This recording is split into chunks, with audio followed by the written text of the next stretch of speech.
Welcome back to the class. We are discussing Roland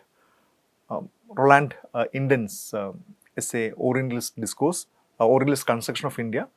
And in the previous class, we were discussing the introductory part of this essay, where he talks about different interpretations about Orient.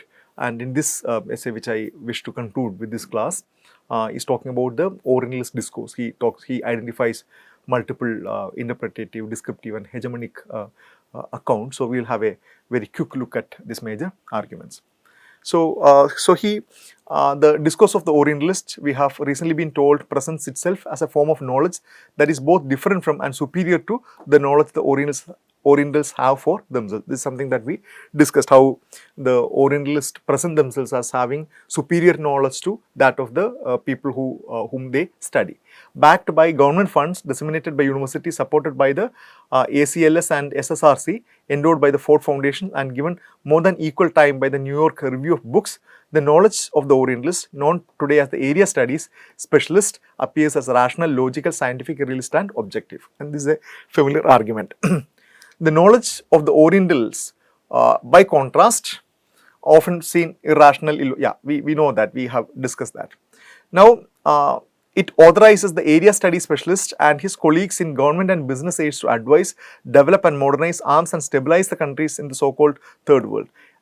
In many respects, the intellectual activities of the Orientalists have even produced India, the very Orient which it constructed in its discourse. So, I doubt very much, for example, if Gandhi's concept of non-violence would have played the central part it did in Indian nationalism had it not been singled out long ago as a defining trait of the Hindu character. So, he is talking about how a host of political institutions, financial institutions and state machinery was involved in the whole colonial enterprise for creating specific kind of knowledge about India. And this is a very, very important theme which will come again in our future discussion. In the coming classes, when you talk about the emergence and subsequent development of sociology in India, the colonial influence will be one of the central themes. So, a genuine critique of Orientalism does not resolve around the question of prejudice or bias, or the likes or dislikes of the people and cultures of Asia, or lack of either objectivity or empathy.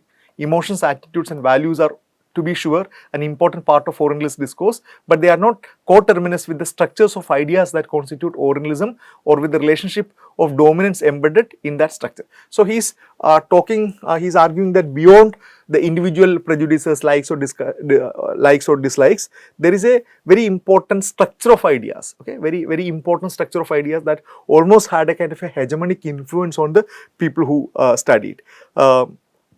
He talks about a series of philosophers, James Mill and L. Basham, who had very typical kind of understanding about Indian society, but many times they were contradictory. So, for example, James Mill talks about he depicts Indian people as very peculiar character. For example, he says this religion, Hinduism, has produced a practice which has strongly engaged the curiosity of Europeans, a superstitious care for the life of the inferior animals.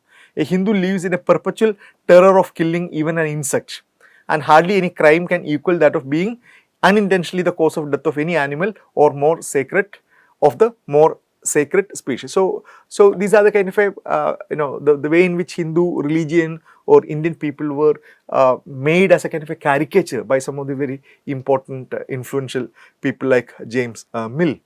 So, if the curious non-violence of the Hindus were accompanied by divisiveness, it also entailed outright coward eyes.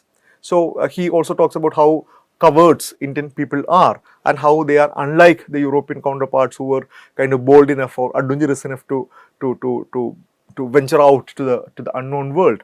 And so this kind of stereotypical impressions of India, stereotypical representations of India has been very prevalent. These mental habits of Hindus are in turn implicated in India's inherent political incapacity. There are long discussions about how India has been or India had been perpetually invaded by others, where Indians have not invaded any other country. Very problematic statement. So, as of all the results of civilization, that of forming a combination of different states and directed their power to one common object seems to be one of the least consistent with the mental habits and attainment of the Hindu. So, Mill talks about as if all the Hindus have a singular kind of a mental habit, a very unsubstantiated kind of an argument, but Inden says that it was very powerful argument. So, such in brief is the bold message of Edward Said Orientalism. As we know from the discussion that Inden is using exactly the similar kind of framework to make sense of Indian society. With the difference that I have made India rather than the Middle East the primary referent in my summary of the portrayal. To a large extent, I agree with Said's critic, and to perhaps do many other scholars of Asia. My intention here is not to interpret Said's book, to defend it against his detractors or attack him. What he does is to look at how there has been a similar construction of Indian society, and he uses Indological study as an example of Orientalist construction of India. So then let us look at his core arguments. He talks about three different types of accounts: descriptive, commentative and hegemonic account, and briefly looking after that we will wind up this session. So fundamental to this form of Indological discourse is the distinction between what I shall refer to as the descriptive and commentative text. The descriptive aspect of an Indological account is that which presents the thoughts and acts of Indians to the readers. Okay, so a huge amount of work made by the English scholars or the Oriental scholars fall under this category, that they are simply presents the thoughts and acts of Indians to the reader. Okay, they just describe. They just explain as somebody seen as an objective observer. The commentative aspect of an account is its frame, often isolable in distinct passages. It represents those same thoughts and actions by characterizing them, by indicating the general nature of essence. So the next one, if it is the descriptive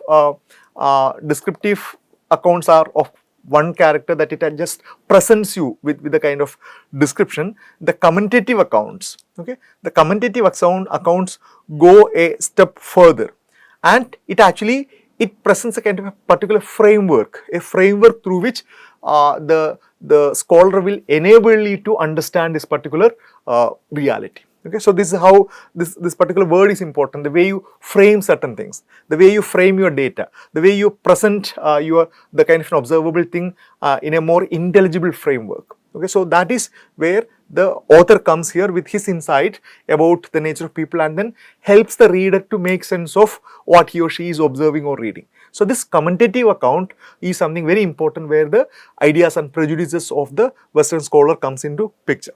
And the commentative aspect of an account is its frame, often isolable in distinct passages.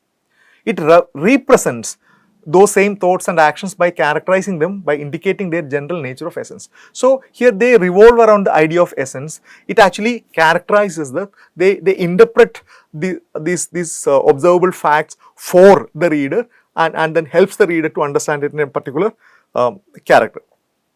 Now it is my contention that the Indological text or its affiliates in the social sciences places its strange and seemingly inexplicable descriptive content in surrounding comments that have the effect of representing it as a distorted portrayal of reality. Okay, this is his major argument, that while depicting Indian society, the Western commentators present Indian society as a distorted portrayal of reality. Okay, and he uses Freud to a large extent in the subsequent sections, which we are not going to kind of discuss in detail.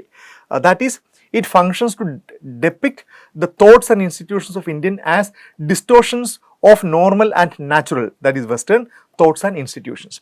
So Indians understand reality, but this understanding is a distortion of the reality, and reality can be only singular, and the singular reality is understood and then internalized by only one section of people, that is the Westerners. It represents them as the manifestations of an alien mentality. Okay, so the Indians representing a kind of an alien mentality, very contradictory to that of the West, because they are the kind of an unmodern other. But since all human beings have a kind of a unitary essence, this will take lot more time for them to change and revolve and resolve and then attain the features of what the true Europe actually represents. So there are illustrations by talking about Louis Renault and others. So go through that. How something is simply describe certain things, and then how some of them kind of it shifts back to commentative account. Okay, so one particular paragraph simply explains certain things. Other paragraph helps the reader to understand this explained paragraph in a particular frame, and in this framing is that where the scholar comes alive. So what does the Indological text accomplish with this double presentation of the Vedic religion? Renaud talks about the Vedic religion. It transforms the thoughts and actions of the ancient Indians into a distortion of reality. Okay, so that's the argument that we came across. Renaud, however, does not do so. He, like many Indologists, holds certain presuppositions about the relationship of knowledge to the reality that precludes this. It is worth saying immediately that these presuppositions have all been attacked in the philosophy of science.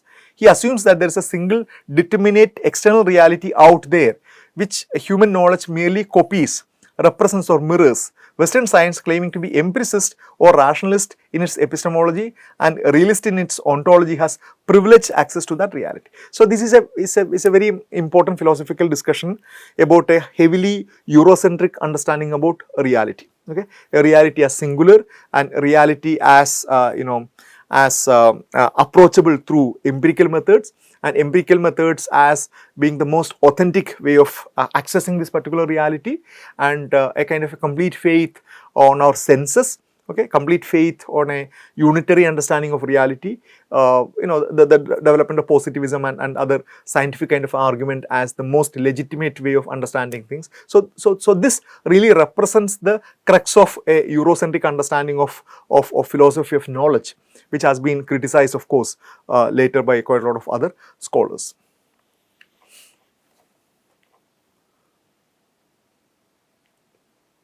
Then he invokes Freudian. He invokes Freud basically to explain that. I'm not going into the discussion. It might be slightly difficult. We'll have to discuss Freud in detail, and then that might take a lot more time. So I'm not doing that.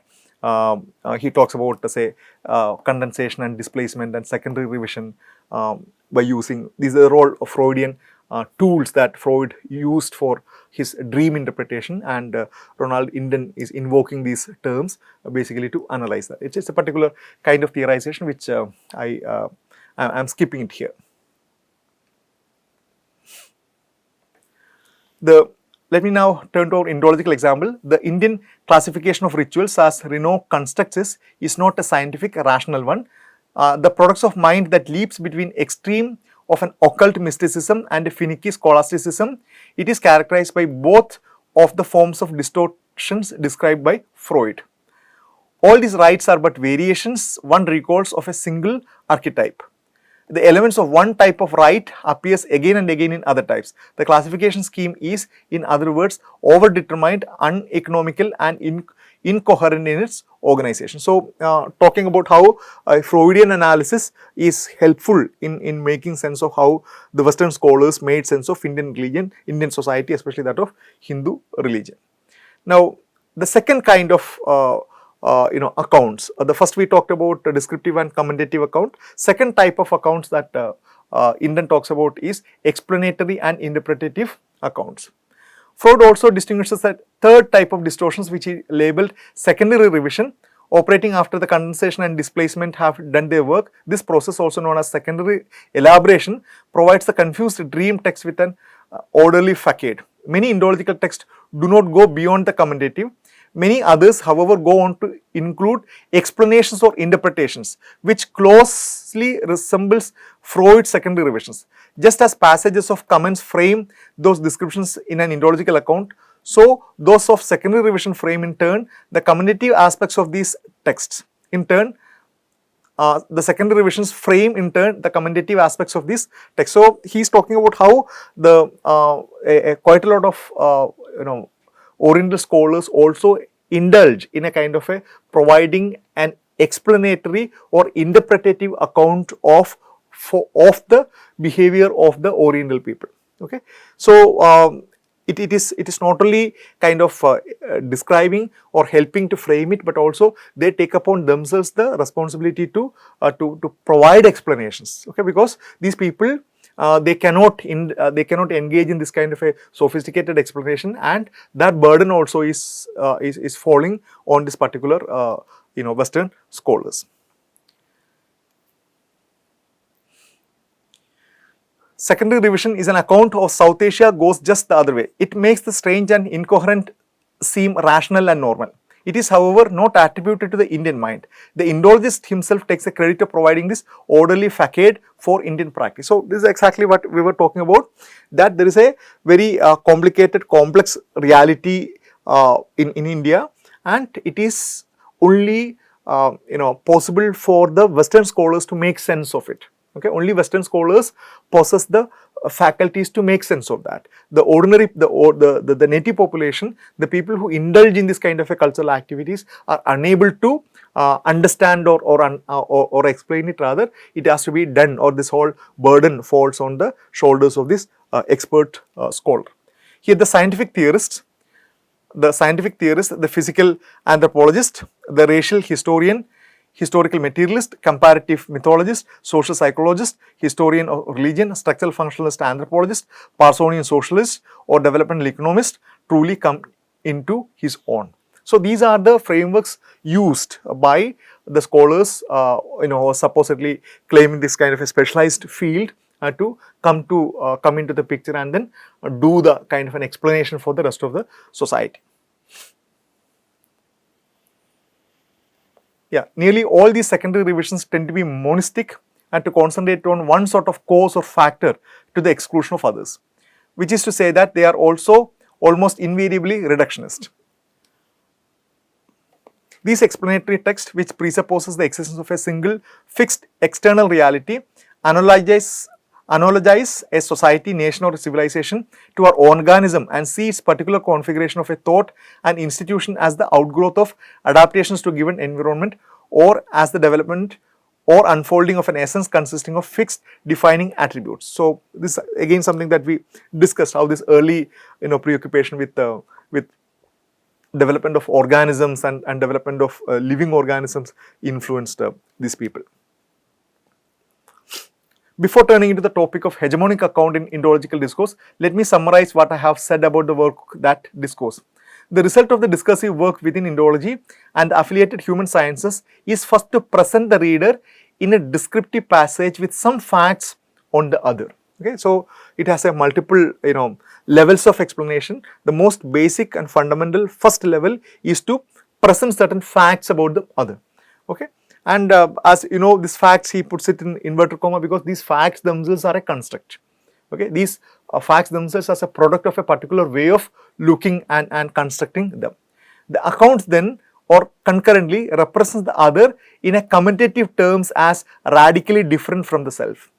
Okay, so first they put certain kind of facts and they present these facts in such a way that appears as completely different and many times even opposite to that of the self. Okay, so it will be presented as something completely irrational, unscientific, religious, orthodox, filled with blind beliefs.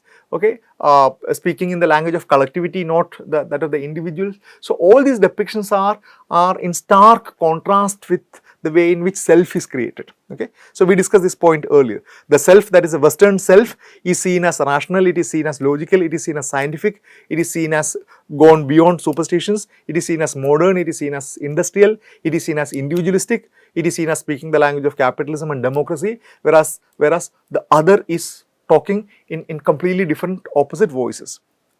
It is a gross distortion of self or the opposite of self, but it is itself disturbing. But this is itself disturbing given the premise in Orientalist and social scientific discourse of any unity of human nature, one that is exemplified or realized in Euro-American man. But these threatening differences are not allowed to remain. The Indological text also goes on to provide or evoke an explanation for these differences.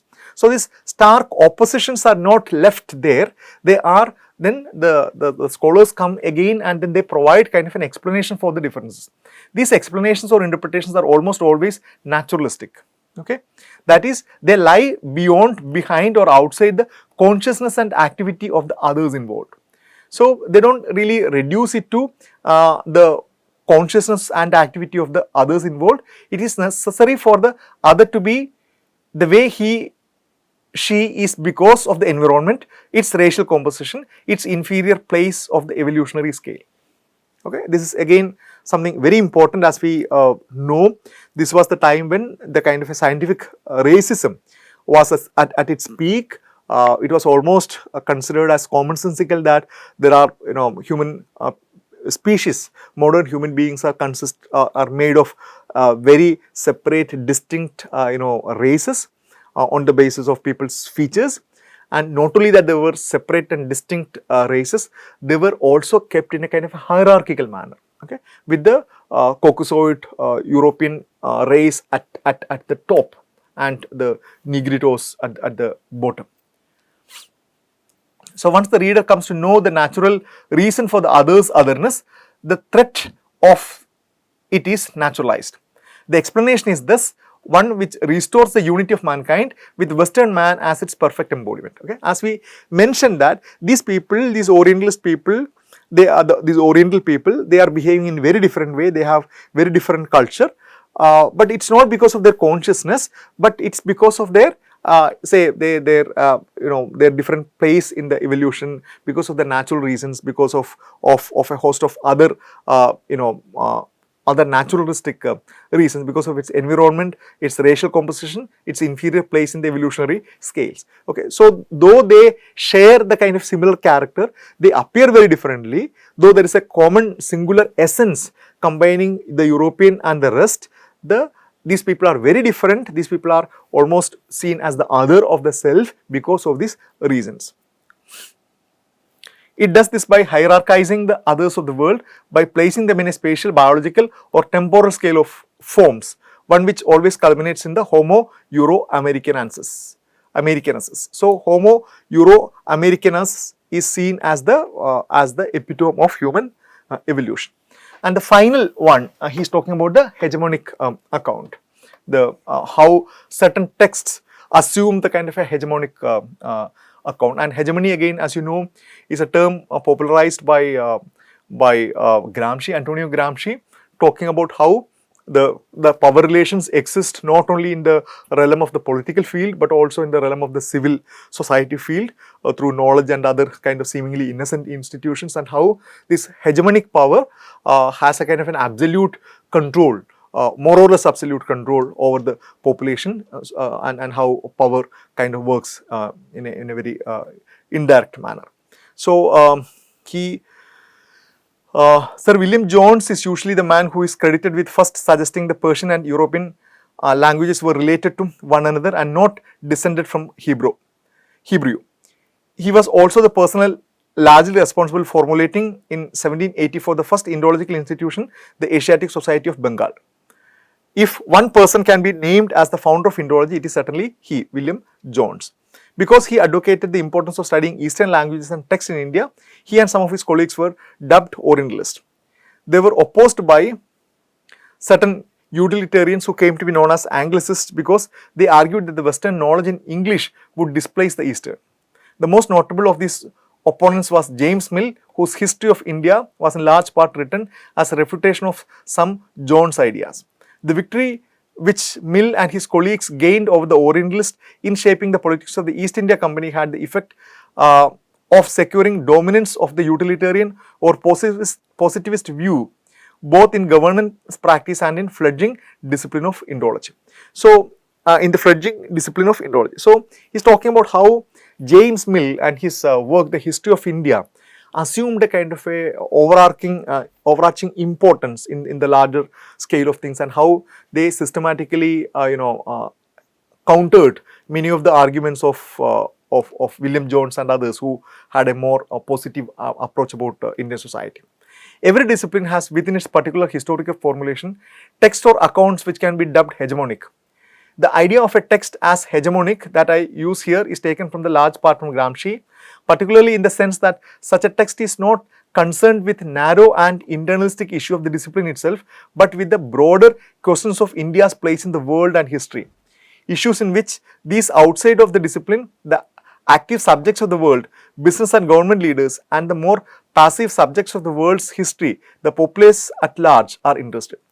It is furthermore an account that is seen during the period of its predominance to exercise leadership in a field actively and positively, and not one that is merely imposed on it. A hegemonic text is also totalizing. It provides an account of every aspect of Indian life. So he talks about how some works like James Mill's History of India appears and presents itself as a hegemonic account, okay, as having an kind of huge totalizing influence on everything. So here he takes this example of James Mill's work, this History of India. Throughout the 19th century, Mill's history remained the hegemonic text of Indian history. Later Indologists have either wittingly or unwittingly reiterated his concepts of India, or they have directly or indirectly written their accounts as response to that. Okay, so whether you agree with it or you disagree with it, that this book always remained in the limelight. So it's all the elaboration of that particular thing, which again I am not going into. The question I would pose even at this juncture is, whose thought is it that is dreamlike in this commentative and explanatory text? The Indians to whom it is attributed, or the Indologists themselves? It could well be that careful empirical study of Indian texts and practices has indeed disclosed to us a culture whose bearers are lost in an irrational dream state. And here he is talking about these people as the Orientalist scholars. So Inden argues that these are the scholars who were lost in their dream state. It is a difficult proposition to defend, however, because Europeans took dreaming irrationality as a distinctive trait of Indian thought before the field of Indological research was even established. Yeah, so read that section. Again, he is invoking Freud and talking about Freudian connection with use of Freudian theories in using Indology. The major reason for using Freud theory of dream interpretation here is that the theory makes quite explicit the discursive principles that have, for the most part, remained implicit in the discipline of Indology. What makes this possible is the fact that both shares the same presuppositions about the relationship of knowledge to the reality. So he's explaining, he's justifying why he invoked Freud to use of that. For both the analyst and the philologist, however, the knowledge of those whom they studied were what Foucault referred to as a subjugated knowledge. These comprise, according to him, a whole set of knowledges that have been disqualified as inadequate to their task or insufficiently elaborated. Naive knowledges located low down on the hierarchy beneath the required level of cognition or scientificity. So Foucault talks about how different kinds of knowledge are presented in a hierarchical manner, and then subjugated knowledges are seen as the knowledge systems that are kind of incapable of or have not kind of reached up to the level of cognition or scientificity. So he talks about how Freud privileged the Western scientific rationality in the form of a psychoanalysis. In much the same way, the Indologist Renaud privileged his variants of his rationality, philology. The knowing subject, the analyst of Sanskritist, is rational. The person who are the subjects of inquiry are, in relation to him, irrational. Okay, so the person who studies this whole body of work is seen as rational, whereas the people who created this is seen as irrational. The knowledge of the latter are distorted representations of their own reality. They are knowledges that must be subjugated. They are knowledges that must be introduced, annotated, catalogued, broken up and analyzed in database, apportioned out of monographs, reports, gazettes, anthologies, readers and courses, syllabi. I shall return to this question of the dualism of knower and knowledge in the conclusion.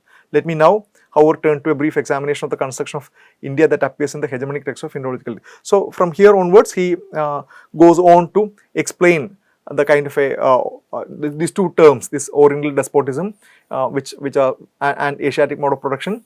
Asiatic mode of production is heavily popularized by Karl Marx to describe a kind of particular, a very peculiar mode of production, as he argued that existed in Asia.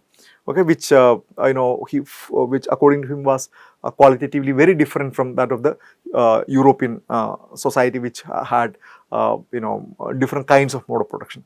And Oriental despotism is also about the political arrangement, the questions of governance and the political institutions in India, which again was seen as something so characteristic to Indian society. We are not going into the details because they will take up a really different kind of questions and other things. So I hope this essay, though we did not complete the full essay, would give you some idea about how Ronald Inden provides a kind of a similar critique to that of Edward Said. This work and this Imagining India is a very important contribution in that sense, where he talks about how the Orientalist construction of India had the kind of a similar set of prejudices, ideas, and it produced a kind of a particular discourse about Indian society, about Hinduism, about caste system, and they created a kind of a particular reality about India, and how that itself is a kind of a reflection of their deep-seated anxieties and other things about themselves. So that is what Inden is talking about. Okay, so let us conclude this class here and see you in the next class. Thank you.